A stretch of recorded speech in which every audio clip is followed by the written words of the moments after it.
आज फिर जो है राज्यसभा में इमरान प्रतापगढ़िया ने आज पार्लियामेंट में जो है भाषण के धुआंधार कर दिया भाई। उसने सीधे टारगेट करते हुए प्रधानमंत्री को कुछ यूँ बोला, आप तो खुद भी देख सकते हैं। और उन्होंने बोला कि मैं भारत जिंदाबाद बोलूँगा, पाकिस्तान जिंदाबाद क्यों बोलूँगा। उनको मतलब क्या बोलते हैं, सीधे टारगेट करते हुए उन्होंने बोला। वो जो है महाराष्ट्र के INC की पार्टी से है, जो भी है, बट उन्होंने अच्छा स्पीच दिया है। और पार्लियामेंट में राज्यसभा से है, नहीं राज्यसभा में एजुकेटेड लोगों का है वो राज्यसभा। कुछ तो सोचा होगा तभी तो बोला होगा, ऐसे ही नहीं बोलते हैं कोई नहीं भाई। और आप वीडियो देख लीजिए कुछ। प्रतापगढ़, बहुत बहुत धन्यवाद उपसभापति महोदय। मैं अब्दुल वहाब साहब द्वारा लाए गए इस रेजोल्यूशन के समर्थन में बात करने के लिए खड़ा हूं। इसी थके हुए दस्ते तलब से मांगते हैं, इसी थके हुए दस्ते तलब से मांगते हैं, हम अपने जख्मों का मरहम तो कब से मांगते हैं। वो भीख मांगता है हाकिमों के लहजे में, हम अपने बच्चों का हक भी अदब से मांगते हैं। उपसभापति महोदय, ये जो रेजोल्यूशन है, इसके जो महत्वपूर्ण एक दो बिंदु हैं, उसमें एक बात कही गई है कि सच्चर समिति के प्रतिवेदन और अन्य प्रतिवेदनों की सिफारिशों को कार्यान्वित किया जाए, जिसमें मुसलमानों के शैक्षिक और सामाजिक पिछड़ेपन पर चर्चा हो। उद्धृत कर रहा हूं मैं इसे। दूसरा पॉइंट है कि छात्रवृत्ति और शैक्षिक कार्यक्रमों को बहाल किया जाए और सुधारा जाए, जिससे उच्चतर शिक्षा भागीदारी में सुधार आए। मदरसों के आधुनिकीकरण की बात की गई। मुझे हैरत है, तभी राकेश सिन्हा जी बात कर रहे थे, अभी नहीं है शायद, कहीं चले गए हैं आसपास। उन्होंने अपने भाषण में 23 बार सबका साथ सबका विकास की बात की। अभी गीता जी बोल रही थी, उन्होंने भी कहा कि सबका साथ सबका विकास का बजट आया है, लेकिन वो इसके, ये जो रेजोल्यूशन है, इसके विरोध में क्यों है, मैं समझ ही नहीं पा रहा हूं। अगर आप सबका साथ सबका विकास का दावा कर रहे हैं, सबका साथ सबका विकास के नारे लगा रहे हैं, तो अगर एक पर्टिकुलर एक कम्युनिटी जो जिस सच्चर कमेटी की सिफारिशों में यह तय हो गया है कि वो दलितों से भी बदतर स्थिति में है, उसका आर्थिक सामाजिक स्थिति ऐसी है, अगर उसके उत्थान के लिए कोई बिल बात कर रहा है तो फिर उसके विरोध में है क्यों। दरअसल ये वही मानसिकता है जो लगातार काम कर रही है, जिसके तहत अमृत काल में भी जो बजट पेश किया जाता है, उसमें जो अल्पसंख्यकों का बजट है उसमें 38% की कटौती की जाती है, और फिर कहा जाता है कि हम सबका साथ सबका विकास का दावा कर रहे हैं। ये कौन सा सबका साथ सबका विकास का दावा है। मदरसों के जो शिक्षक हैं, उनका कई साल से उनको वेतन नहीं दिया गया है। हमारे पास उनके फोन आते हैं, वो कहते हैं कि हमारी बात सदन में उठाइए, हम भूखों मर रहे हैं, हमारे घरों में चूल्हे नहीं जल रहे। हम जब उनकी बात यहां करें तो विरोध, लेकिन बातें क्या हैं, सबका साथ सबका विकास, सबका साथ सबका विकास। एक नारा सुनाई पड़ेगा कि सबका साथ सबका विकास। ये कैसा सबका साथ सबका विकास है। मैं सदन से यह पूछना चाहता हूं कि यहां सत्र चल रहा है उपसभापति महोदय, और इसी संसद से महज 800 मीटर की दूरी पर जंतर मंतर पर खड़े होकर के कार्यक्रम आयोजित होता है अभी 4 दिन पहले, और एक व्यक्ति वहां खड़ा होकर के सीधे आह्वान करता है कि ईसाइयों और मुसलमानों को काटना कब शुरू करोगे। सीधे आह्वान करता है।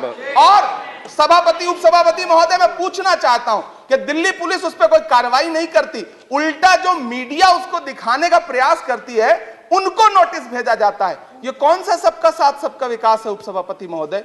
ये हम बहुत गंभीर लोग यहां बैठे, मैं उच्च सदन में बैठा हूं, मैं यहां खड़ा होकर के कहना चाहता हूं, ये कौन सा सबका साथ सबका विकास है उपसभापति महोदय। इसी दिल्ली में एक सांसद पाए जाते हैं, सत्ताधारी पार्टी के सांसद हैं, वो अपने कार्यक्रमों में सार्वजनिक मंचों पे खड़े होकर कहते हैं कि मुसलमानों का आर्थिक बहिष्कार करो। आप कह रहे हैं सबका साथ सबका विकास। कैसे होगा सबका साथ सबका विकास जब सत्ताधारी पार्टी के सांसद आर्थिक बहिष्कार की अपील करेंगे और उनके खिलाफ एक मामला तक दर्ज नहीं होता। प्रधानमंत्री जी अपने भाषणों में सबका साथ सबका विकास की बात करते हैं, लेकिन अफसोस है कि जब राजनीतिक तौर पर विकास करने की बात आती है तो लोकसभा में एक भी टिकट ये सत्ताधारी दल किसी मुसलमान को नहीं देता, राज्यसभा में एक भी टिकट किसी मुसलमान को नहीं देता, विधानसभा में जो बड़े बड़े प्रदेश हैं उसमें एक भी टिकट मुसलमान को नहीं देता। और वो 3 जो नाम के लोग थे, मुख्तार अब्बास नकवी साहब, एमजे अकबर साहब, सैयद जफर इस्लाम, उनको भी किनारे लगा दिया जाता है। ये कौन सा सबका साथ सबका विकास है? काहे का सबका साथ सबका विकास? ये नारा, ये दावा खोखला है। मैंने प्रधानमंत्री जी के भाषण सुने हैं। जब 3 तलाक पर बिल आ रहा था उपसभापति महोदय, तो प्रधानमंत्री जी कहते थे कि मैं अपने मुस्लिम बहनों को हक दिलाना चाहता हूं, उनके न्याय के लिए लड़ रहा हूं, ये बिल मैं उनके लिए ला रहा हूं। आपने भी सुना होगा वो नारा। मैं तो सभापति महोदय बचपन से जिस विद्यालय का पढ़ा हूं वहां संस्कृत का एक श्लोक सुना करता था कि यत्र नार्यस्त पूज्यन्ते रमन्ते तत्र देवता। मैं इसे सुना करता था उपसभापति महोदय।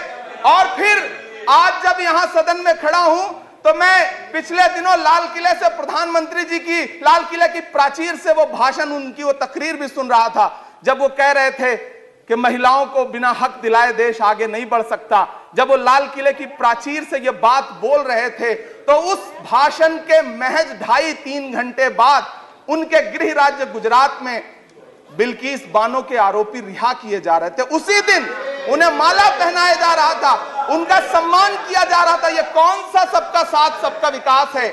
उपसभापति महोदय, मैं तो आपसे कहना चाहता हूं कि जो प्रधानमंत्री जी का इंटरव्यू ले, जो फिल्मी स्टार, जो उनसे पूछे कि आप आम चूस के खाते हैं कि काट के खाते हैं, उसके लिए तो रेड कारपेट बिछा है। जो अभिनेत्रियां उनकी विचारधारा के समर्थन में बात करें, समर्थन से ज्यादा आगे बढ़ के बात करें, उनके लिए जेड सिक्योरिटी है। लेकिन वो शाहरुख खान जो पूरी दुनिया में भारत के तिरंगे का मान बढ़ाता है, जिसे फीफा वर्ल्ड कप में आमंत्रित किया जाता है, उसके लिए सोशल मीडिया पे किस तरह के ट्रेंड चलाए जाते हैं? कौन सा सबका साथ सबका विकास है? महोदय, मेरा नाम इमरान है।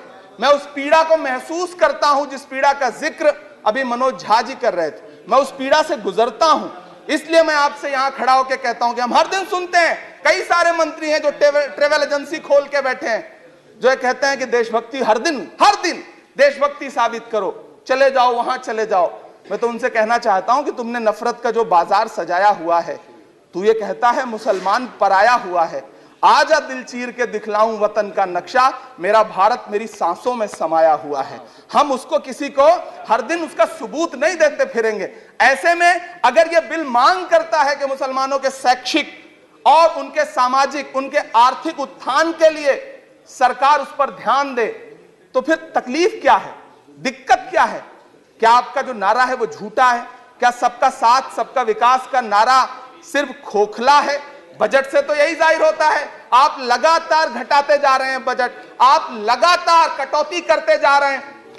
पूरे देश में प्रधानमंत्री जी दावा करते थे सबका साथ सबका विकास के नारे के साथ कि 2022 में हर व्यक्ति के छत पर, घर पर, सर पर छत होगी। यह प्रधानमंत्री जी का उद्धृत किया गया बयान है। लेकिन मैं तो आपसे यह कहना चाहता हूं, आप असम उठा के देख लीजिए, आप मध्य प्रदेश उठा के देख लीजिए, आप उत्तर प्रदेश उठा के देख लीजिए, एक दैत्याकार बुलडोजर है जो चारों तरफ घूम रहा है, और जिनके सरों पर छत है भी, उन छतों को भी छीन लेना चाहता है। लेकिन क्या प्रधानमंत्री जी इसे देखते नहीं है? क्या भारतीय जनता पार्टी सरकार के जिम्मेदार नेता इसे देखते नहीं है कि वो बुलडोजर सिर्फ लोगों का घर नहीं कुचल रहा है, संविधान को कुचल रहा है, लोकतंत्र को कुचल रहा है।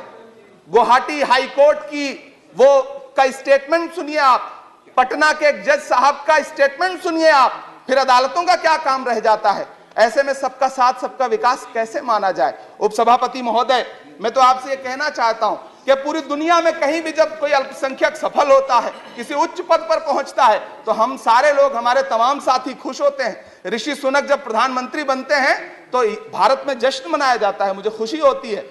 आप दुनिया के किसी दूसरे देश में अल्पसंख्यक अगर सफल होता है तो आप खुश होते हैं, मिठाइयां बांटते हैं। लेकिन अपने देश में अल्पसंख्यकों के खिलाफ किस किस तरह के नारे इसी दिल्ली और उसके इर्द गिर्द लगाए जाते हैं, क्या वो हम नहीं सुनते हैं? और अगर सुनते हैं और अगर पाकिस्तान आपके लिए जिंदाबाद होगा, हमारे लिए हिंदुस्तान जिंदाबाद है, भारत जिंदाबाद है। मैं आपसे ये कहना चाहता हूं, आपसे ज्यादा देशभक्त हूं मैं भारत का इमरान हूं, मैं भारत का इमरान हूं महोदय, मुझे बोलने दें। बाहर भी नहीं बोलने देंगे, यहां भी नहीं बोलने देंगे, ये कौन सी प्रवृत्ति है? उपसभापति महोदय, मैं आपसे ये कहना चाहता हूं, ये जो साझी विरासत, अभी आदरणीय हमारे साथी राकेश सिन्हा जी बात कर रहे थे कि साझी विरासत अल्पसंख्यक बहुसंख्यक में बांटना नहीं है। मैं उनसे कहना चाहता हूं कि आदरणीय जरा सोशल मीडिया पे तो बहुत एक्टिव रहते हैं, रोज चैनलों पर भी बैठते हैं, चैनलों पे होने वाली डिबेट का स्तर देखिए। उसको रोकने के लिए हमारी सरकार रत्ती भर भी कोई कदम उठाना चाहती है? नहीं उठाना चाहती, बढ़ावा देती है। ये जो जहरीली बातें करने वाले चैनल हैं, उनके जो प्रमुख एंकर हैं, उनको सुरक्षाएं दी जाती हैं, उनको रोका नहीं जाता। कौन सा सबका साथ सबका विकास है? ये बिल जिस चीज की बात कर रहा है, अभी राकेश सिन्हा जी कह रहे थे कि प्रधानमंत्री जी ने कहा तिरंगा यात्रा निकालिए। मुझे पूरा विश्वास है कि प्रधानमंत्री जी ने कठुआ के बलात्कारी के समर्थन में तिरंगा यात्रा निकालने के लिए कभी नहीं कहा होगा, लेकिन फिर भी निकली, लेकिन किसी ने रोका नहीं, किसी ने कोई आवाज नहीं उठाई। उपसभापति महोदय, दर्द बहुत सारे हैं, लेकिन ये जो रेजोल्यूशन लेकर के आए हैं उसमें जो शैक्षिक और आर्थिक बातों को उद्धृत किया गया है, मैं आपसे अनुरोध करूंगा कि इसे देखा जाए, इसे जांचा जाए। गीता जी कह रही थी अभी भारत जोड़ो यात्रा पे कि भारत टूटा कहां है? भारत टूटा नहीं है, भारत को कोई तोड़ भी नहीं पाएगा। भारत को तोड़ने का सपना देखने वालों को हमारी आदरणीय इंदिरा गांधी जी ने 2 टुकड़ों में तोड़ दिया था, बांट दिया था। भारत को कोई तोड़ नहीं पाएगा, लेकिन भारत देश में आर्थिक तौर पर, सामाजिक तौर पर जो बंटवारा करने की साजिश मौजूदा सरकार और सरकार के अनुषंगिक संगठन कर रहे हैं, जो अनुषंगिक संगठन कर रहे हैं, उनको रोकने के लिए सरकार क्या कर रही है? मैं अंत में इतना कहना चाहता हूं उपसभापति महोदय के यूपीए के शासनकाल के दौरान श्रीमती सोनिया गांधी जी के प्रयास से, डॉक्टर मनमोहन सिंह साहब के प्रयास से दलित और अल्पसंख्यक बच्चों के लिए फ्री रेजिडेंशियल यूपीएससी की कोचिंग शुरू की गई। हमने ये किया और इसी सरकार के दौरान एक टीवी चैनल ने एक प्रोग्राम बनाया जिसका नाम आपको पता है क्या रखा? यूपीएससी जिहाद। ये शब्द क्या इस देश में सुने जाने लायक है? लेकिन सरकार ने क्या किया? एक शब्द नहीं बोला। माननीय उच्चतम न्यायालय ने संज्ञान लिया, जब लोग उच्चतम न्यायालय गए तब वो कार्यक्रम रुक सका। ऐसे कार्यक्रम बनाए जा रहे हैं और सरकार कह रही है कि सबका साथ सबका विकास।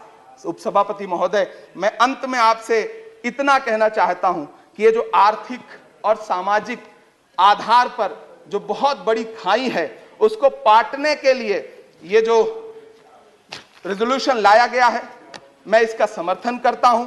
तमाम वो शहर जहां अपना छोटा छोटा रोजगार है, जिनका जैसे मुरादाबाद का पीतल उद्योग, अलीगढ़ का ताला उद्योग, या देश में जो तमाम शहरों में बुनकर उद्योग है, इस सब की बढ़ोतरी के लिए, इनको आगे बढ़ाने के लिए, इन्हें संजोने के लिए ये बिल बहुत कारगर रहेगा।